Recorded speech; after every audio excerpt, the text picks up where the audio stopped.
The international terminal was packed with travelers, but one man was making sure everyone looked at him.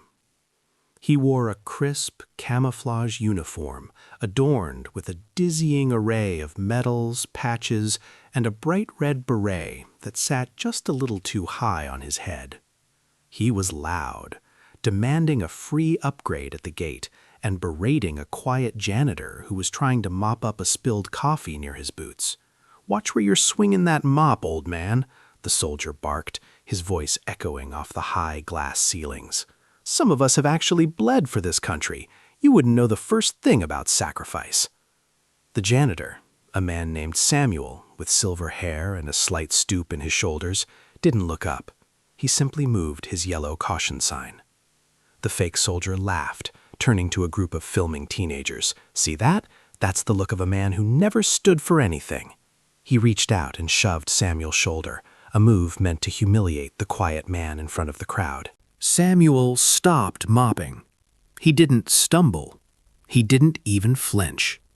Instead, he slowly stood up straight, and for the first time, his stoop vanished, replaced by a posture that looked like it was made of cold-rolled steel.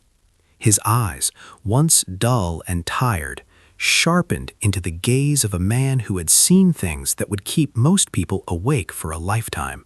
"Your bronze star is pinned upside down," Samuel said, his voice low but cutting through the terminal noise like a knife. "Your unit patch is from a division that was deactivated in 2004, and no paratrooper wears a beret like a chef's hat." The soldier went purple with rage, lunging forward to grab Samuel's throat. But he never made contact.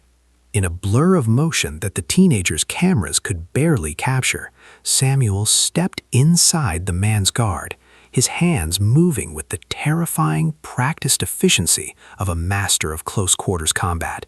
In a heartbeat, the loud-mouthed bully was face down on the cold tile, his arm locked behind his back in a restraint he couldn't even begin to fight. The crowd gasped as airport security and two active-duty shore patrol officers rushed toward the scene.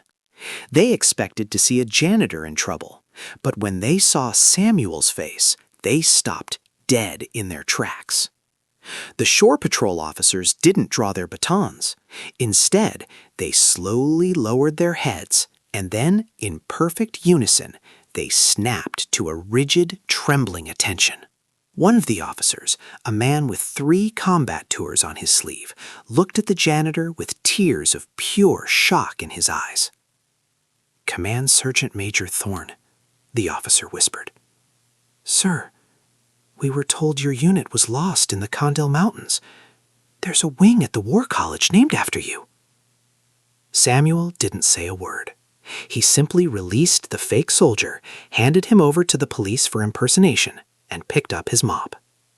As the terminal stood in a stunned, respectful silence, Samuel went back to work, a ghost in a blue jumpsuit who had nothing left to prove. He had spent his life protecting a country that didn't need to know his name, and as far as he was concerned, the floor still needed mopping.